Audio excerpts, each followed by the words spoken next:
Bonjour à tous. Nous sommes le 23 novembre 2021, Yud Tet Kislev. Ce Dvar Torah est un tout petit extrait d'une série de 7 conférences du Rav Fohrman qui ont pour titre de Phantom Akedah, l'Akedah fantôme.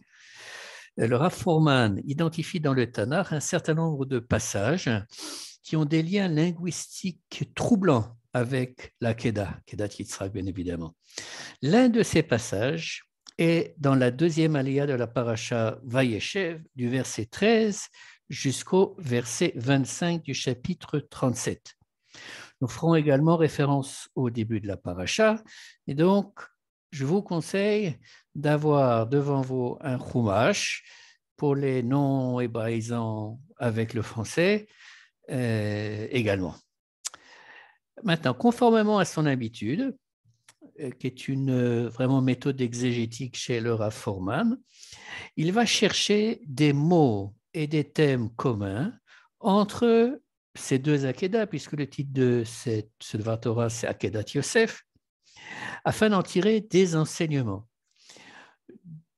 Du point de vue du Rav Fohrman, à partir du moment où dans deux passages différents de la Torah, du Tanakh, on va trouver un certain nombre de mots qui sont les mêmes, eh bien, c'est un moyen pour la Torah de nous faire comprendre qu'il y a un lien entre ces deux passages et donc qu'il y a un enseignement à tirer du même langage utilisé dans ces passages.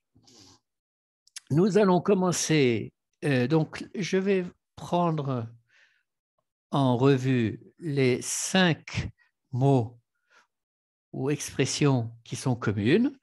On va commencer par le verset 14, mais auparavant, je pense que c'est utile de lire les versets 12 et 13, qui sont les suivants. Et ses frères sont allés faire paître les troupeaux de leur père à Shrem. Verset 13, ויאמר ישראל אל יוסף, הלא אחיך רואים בשכם, לך ואשלחך עליהם, ויאמר לו, הנני. Israël dit à Joseph, tes frères font paître les moutons à Shrem, viens donc, je veux t'envoyer auprès d'eux. Il lui répondit, me voici. Là, j'ai en main le Kol Torah du Rav Munk, et c'est cette traduction que j'utilise. Pardon. Verset 14, c'est Yaakov qui parle à Yosef, qui continue, Vayomer lo lech na re'e et shlom achecha, etc., etc. Donc l'expression lech na. Or, le mot na, qui veut dire s'il vous plaît, apparaît également dans la Kedat Yitzhak, quand Akadosh Baruch Hu dit à Abraham, kach na et bincha et yechidcha asher ahavta. Donc, premier lien sémantique entre cet Akedat Yosef et Akedat Yitzhak. Deuxième lien que nous avons lu, que répond Joseph? Joseph répond Hineni.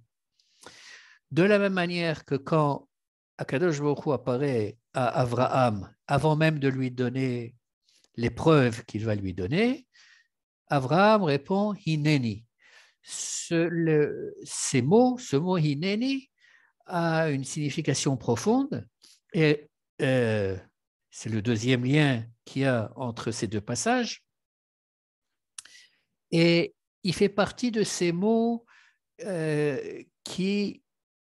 auxquels les Chachamim associent un certain nombre de connotations.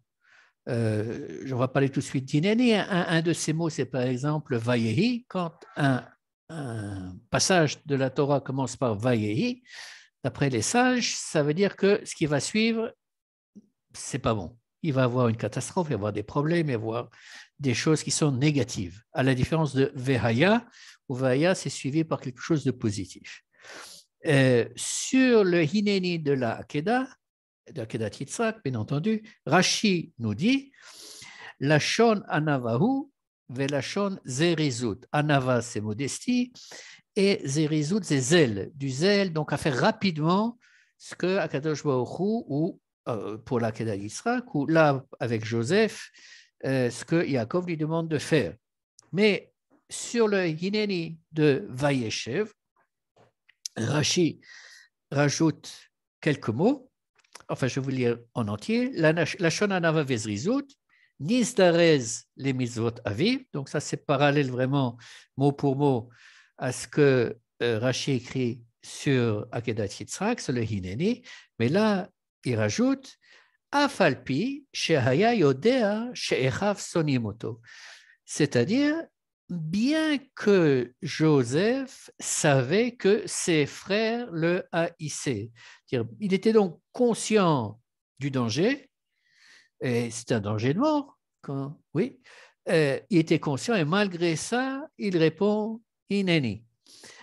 À ce propos, le Rafforman mentionne que tous les commentaires de l'époque médiévale disent que et Yaakov et Yosef savaient pertinemment que la mission que Yaakov confie à Joseph est une mission dangereuse. Mais il y a plus que ces deux mots qui font le rapprochement avec la Kedat Yitzhak. Donc, Joseph se met en route, il finit par trouver ses frères, enfin, il les aperçoit, et plus exactement, le verset nous dit que ce sont ses frères, au verset 18, qu'il l'aperçoivent de loin. Et le pasuk, le verset nous dit Vayiru oto merachok, uvetere mikra valehem, etc. C'est-à-dire Vayiru oto merachok. Vayiru oto merachok, ça signifie qu'ils l'ont vu de loin. Or, dans la Kedah, on a exactement ce même langage qui est utilisé quand Avraham Avinu arrive à un certain moment dans son périple vers le Moria, eh bien, il est écrit Vayar et Hamakom Merachok. Donc, Vayar Merachok, ça paraît et dans la Kedat Yitzhak et ici dans ce passage. Rav Forman formule ça de la manière suivante, c'est que il y a une association entre l'éloignement et le lieu fatidique, n'est-ce pas? Dans un cas, c'est la montagne, Har Moria, qui est vue de loin, et ici, c'est les frères qui sont à l'endroit où va se passer la catastrophe et qui voient Joseph de loin. Ça, c'est le lien numéro 3, sémantique, mais pas uniquement sémantique. Hein. Ensuite, qu'est-ce qui se passe? Il décide de le tuer, mais Réhouven intervient au verset 21 et 22, que je vais lire. Vayishma Réhouven, donc Réhouven entend que ses frères veulent le tuer. Vayatzile umiyadam, vayomer lo nakenu nafesh. Il les sauve de leurs mains en leur disant on ne va pas le tuer, on ne va pas verser du sang. Vayomer alehem Réhouven, al tishpechu dam, ne versons pas son sang. Ashlichoto el aborazé, asher bemidbar. On va le jeter, jetez-le dans ce puits qui est dans le désert. Veyad al tishlechubo, et ne comment c'est traduit? Ne portez pas la main sur lui. Veyad al tishlechubo. Est-ce que ça vous fait tilt dans la Akedat Yitzhak? Ça devrait, en ce sens que quand Avram lève la machelet, le couteau pour sacrifier son fils, l'ange l'interpelle et lui dit Al tishlach yadecha el ha-na'ar. Oui, ne porte pas ta main sur l'enfant, le na'ar. Donc, dans les deux cas, cette expression Veyad al tishlechubo ou al tishlach yadecha el ha-na'ar,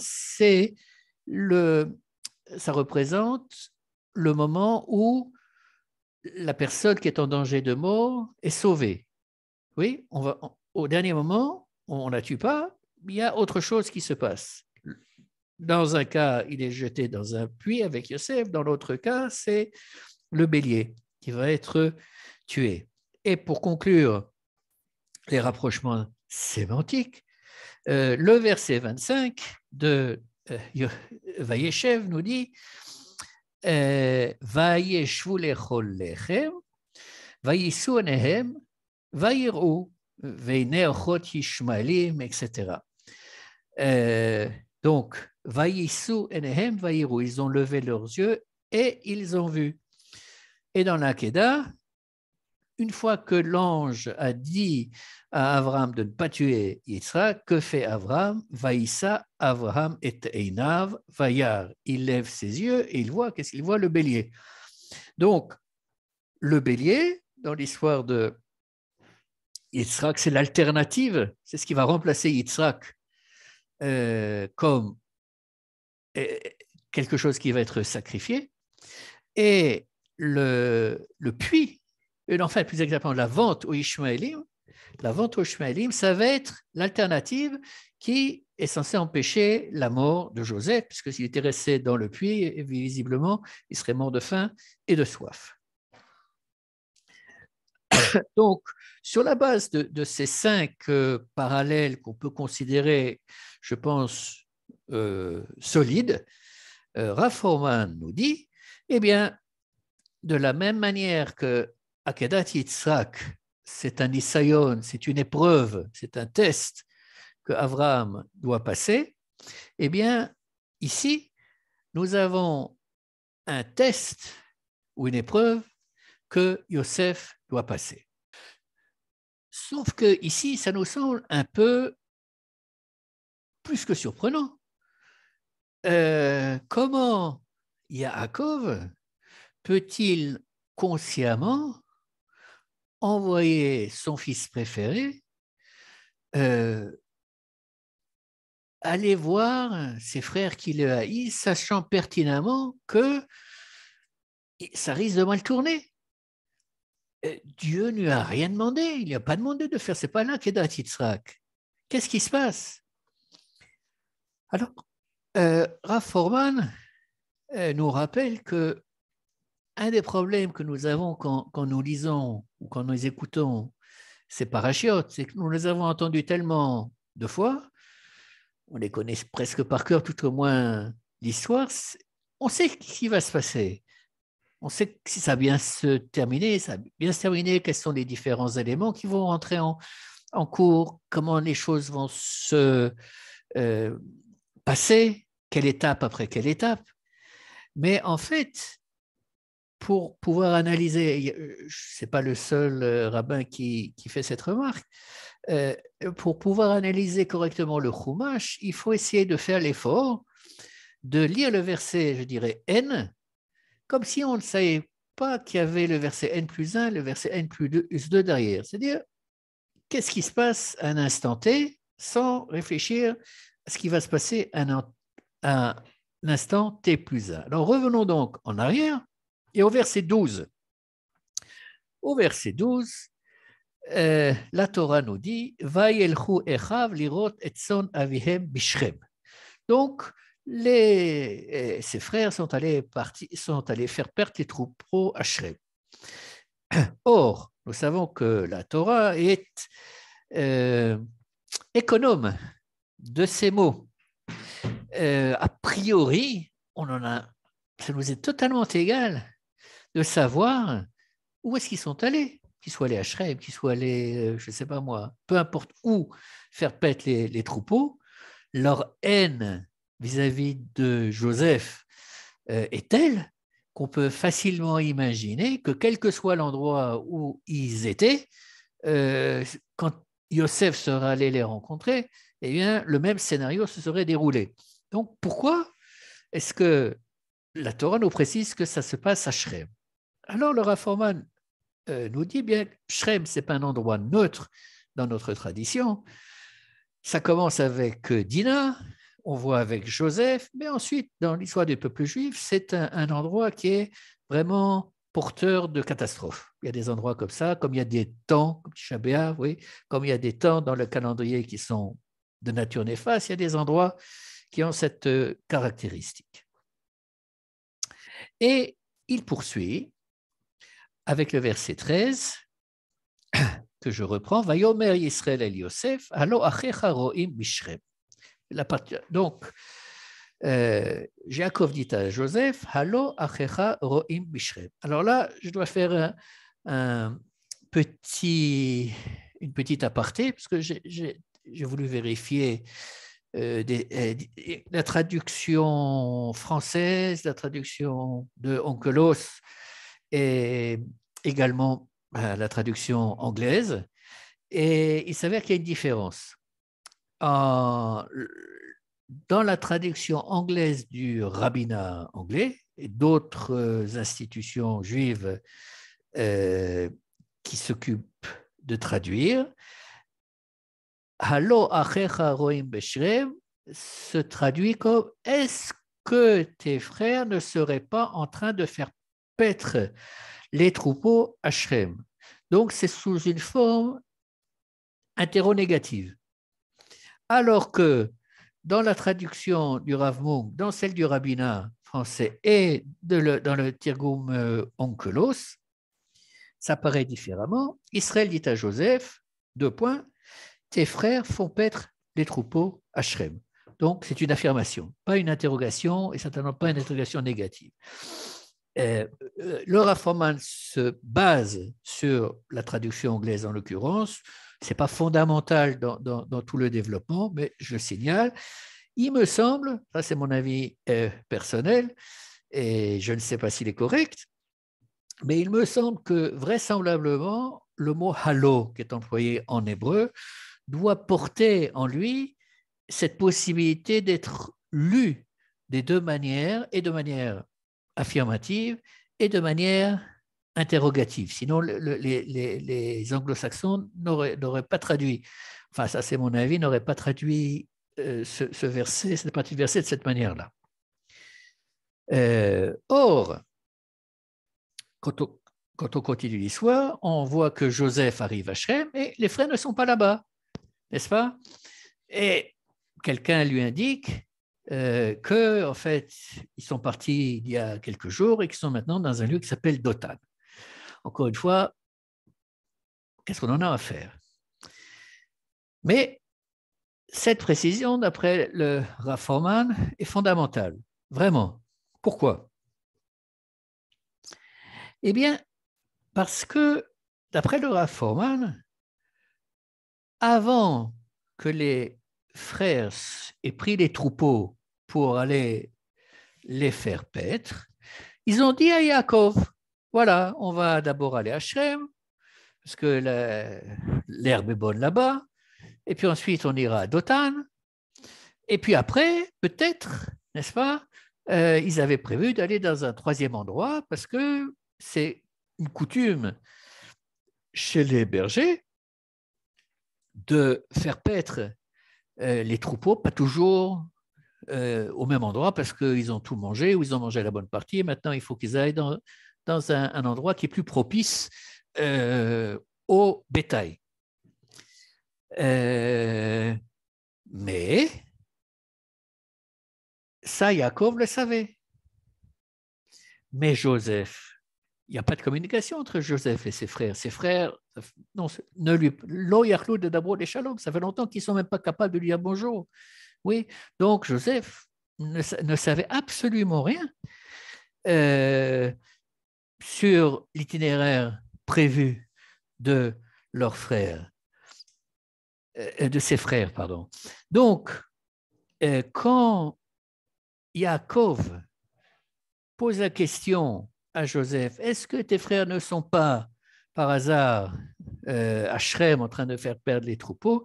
D'après le Rav Froman, c'est une sorte de pieux mensonge, un peu comme certains commentateurs disent à propos de Akedat Yitzhak, Vayale ou Léola.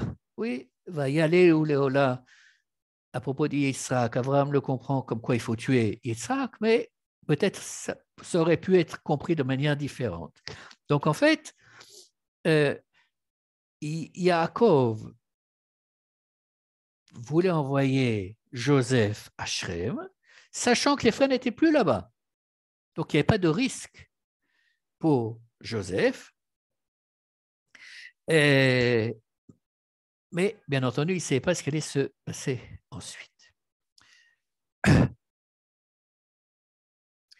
Maintenant, nous revenons à la question de cette histoire d'épreuve, de test. Pourquoi Yaakov avait-il besoin de tester Joseph? Le Rav Foreman pense que c'est lié euh, au, au fait que Yaakov considère Joseph comme étant son premier-né. Et ça, on le voit très très clairement dans les psukim. Si on se rapporte déjà au deuxième verset de Parashat Vayeshev, qui commence comme ça, « Et les toldot Yaakov, Yosef ben Shvaesre Shana, etc. » C'est-à-dire que voici l'histoire de Yaakov, ou sa descendance, ça dépend comment on traduit, ben, Joseph. Oui, où sont les autres frères? Ils ont disparu. Donc, clairement, pour pour Yaakov, Joseph est son premier-né. Je dirais aujourd'hui en langage moderne virtuel, mais c'est une virtuelle réalité qui s'est imposée d'une certaine manière dans le monde réel. Mais on le voit, dit Laura Forman, dans un autre passage, et il nous renvoie au verset 23 du verset 37 que je vais lire. C'est après que les frères aient jeté Joseph dans le puits. Vayehi kasher ba Yosef el Echav. Non, excusez-moi, juste avant. Vayehi kasher ba Yosef el Echav, vayafshitu et Yosef et kutanto et ketonet apasim asher alav. Je suis la traduction du Rav Munk. Lorsque Joseph fut arrivé près de ses frères, ils le dépouillèrent de sa tunique, de la tunique bigarrée dont il était vêtu. La vérité, personnellement, avant de, comment dirais-je, avant de m'attarder sur le Rashi que le Rav Forman cite, je n'avais pas fait attention à cette répétition du mot ketonet, de la tunique. Oui, j'étais persuadé que c'était répété, mais de manière, comment dirais-je, pour insister, et pas pour autre chose. Or, Rashi nous dit la chose suivante, et kutanto, et ketonet apasim asher alav, hu sheosif lo aviv yoter alechav. Qu'est-ce que ça veut dire? Ça veut dire que Yaakov avait donné à tous ses enfants un vêtement, une ketonnette, oui. Donc tout ça, tout le monde l'avait reçu, mais Joseph avait reçu en prime ketonet apasim, cette tunique bigarrée, n'est-ce pas? Et cette tunique bigarrée représente la double portion que le premier-né est censé recevoir selon les lois de la Torah de l'héritage. Donc clairement, en donnant cette tunique supplémentaire bigarrée à Joseph, Yaakov faisait passer le message qu'il voyait en Joseph le premier-né de tous ses enfants. Et donc, ce n'est pas par hasard que les frères vont enlever ce symbole du premier-né de Joseph, puisqu'ils n'ont jamais accepté cette discrimination et le fait que Yaakov traite Joseph comme étant le premier-né, alors qu'il n'est pas le premier-né. Et maintenant, on arrive dans le tournant de toute cette histoire de Joseph, tout au moins d'après l'explication que donne le Rav Foreman. Et ce tournant, c'est le deuxième rêve que Joseph a, vous vous rappelez, avec le soleil, la lune et les étoiles qui se prosternent devant Joseph. Et cette fois-ci, non seulement il raconte le rêve à ses frères, mais il le raconte à son père. Et là, ça provoque une deux réactions de la part de Joseph, pardon, de Yaakov.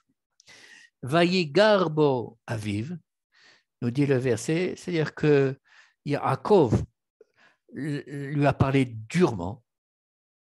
Il est, comment dirais-je, très perturbé par un rêve, par ce rêve-là où on n'avait pas besoin d'être Freud pour le comprendre, où visiblement, lui, Yaakov, allait se prosterner devant son fils. Dans une société patriarcale, ça ne marche pas comme ça. Par ailleurs, la deuxième chose qui le préoccupe, c'est que la mère de Joseph est morte. Rachel est morte. Oui, donc ça ne tient pas debout, cette histoire. Donc ça, c'est un aspect de la réaction de Yaakov. Mais le passouk nous dit que les frères le jalousèrent, vayekanu boechav, ve'aviv shamar et adavar. Mais et son père a conservé, oui, a gardé la chose. Qu'est-ce que nous dit Rashi, cité par le Rav Forman, sur ce ve'aviv shamar et adavar? Haya mamtin ou metsape matai et avo. C'est-à-dire que Yaakov attendait et espérait le temps où ça allait se passer. Donc, c'est une réaction double, contradictoire. D'un côté, il y a de la colère chez Yaakov et de l'autre côté, de l'espoir. Et ce qu'on va faire le Rav Forman maintenant, c'est d'analyser ces deux réactions contradictoires de Yaakov. Alors, il forme ça de la manière suivante. Encore une fois, clairement, en se basant sur ce que le texte de la Torah nous dit. D'un point de vue affectif, il n'y a aucun doute dans l'esprit de Yaakov, premièrement que sa véritable femme, si j'ose dire, enfin, c'est Rachel, c'est celle qu'il aimait, et que par conséquent, l'enfant de Rachel, même s'il est né beaucoup plus tard que tous ceux qui sont nés avant lui, c'est son véritable premier-né. C'est au niveau de l'affectif, il n'y a aucune discussion à ce niveau. Mais d'un point de vue intellectuel, il sait que d'un point de vue pratique, ce n'est pas Yosef le premier-né, c'est Réhouven, n'est-ce pas? Donc, il y a une sorte de tension chez Yaakov entre ces deux parties de lui, la partie affective et la partie rationnelle. Sachant que, de manière générale, l'affectif étant toujours très fort, il a tendance à prendre le pas sur l'intellectuel, d'où, n'est-ce pas, les signes, oui, la deuxième ketonet passim, tout ce qu'on sait entre la relation de Yaakov et de Joseph. Mais maintenant, ce deuxième rêve qui arrive est problématique. Pourquoi? Parce que qu'est-ce que c'est qu'un premier-né dans la Torah, tout au moins? Oui, dans la tradition juive. Le premier-né, c'est celui qui doit intégrer parfaitement les valeurs de son père, de sa mère, de ses parents, oui, peut-être même des grands-parents, et de les intégrer et de les mettre accessibles pour la nouvelle génération sans déformer les principes, mais en les faisant passer et en les continuant pour la génération dont il est le premier-né et ensuite de génération en génération. Il y a donc nécessairement un élément de respect profond. Le premier-né doit être respecter profondément non seulement son père en tant que père, mais en tant que ce porteur de valeur que lui doit maintenant, dont il prend la charge pour le futur. Et le fait que dans le rêve, Yaakov se prosterne ou comment dirais-je, fait cette kida devant son fils, ça le perturbe énormément. Il se dit, mais est-ce que je me trompe? Peut-être que Joseph n'est pas le premier-né tel que je le souhaitais, tel que je me l'imaginais, mais peut-être que c'est quelqu'un qui est guidé uniquement par la soif de pouvoir et qui va m'usurper.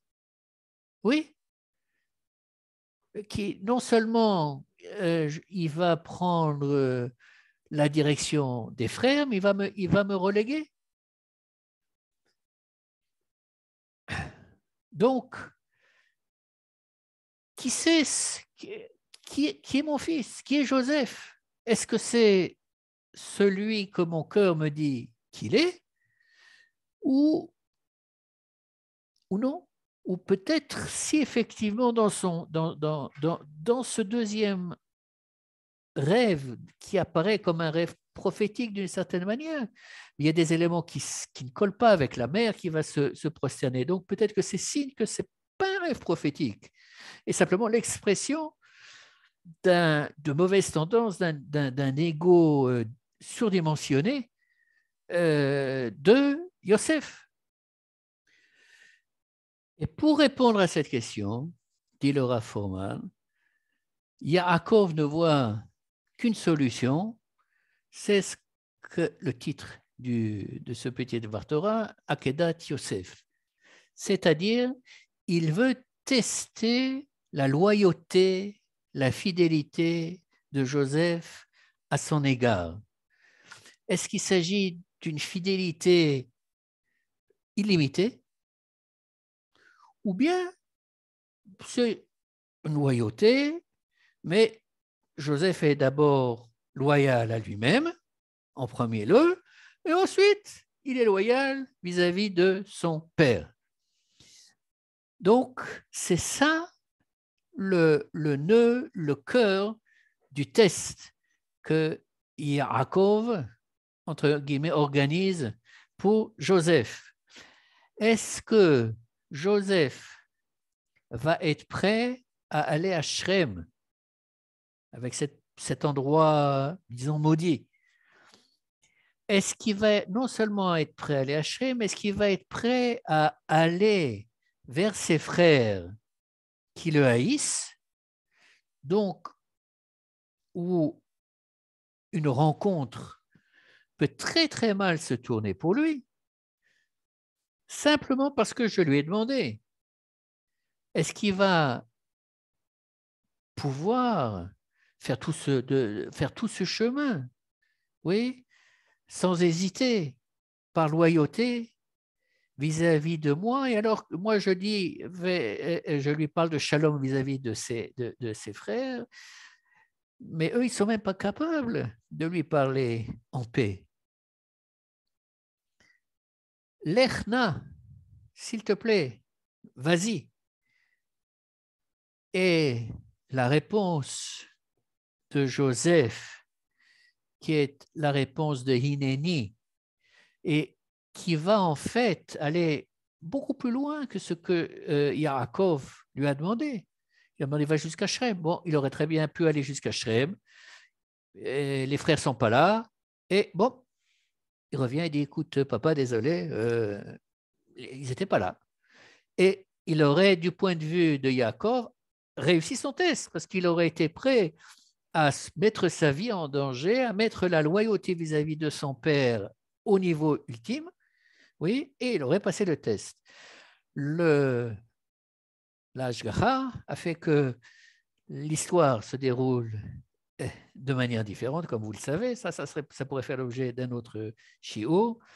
Je vais arrêter là en concluant que ce Hineni est la preuve verbale de la loyauté absolue de Joseph vis-à-vis de son père, qui est traduite dans les faits, dans les psukim de la parashat Vayeshev. À bientôt.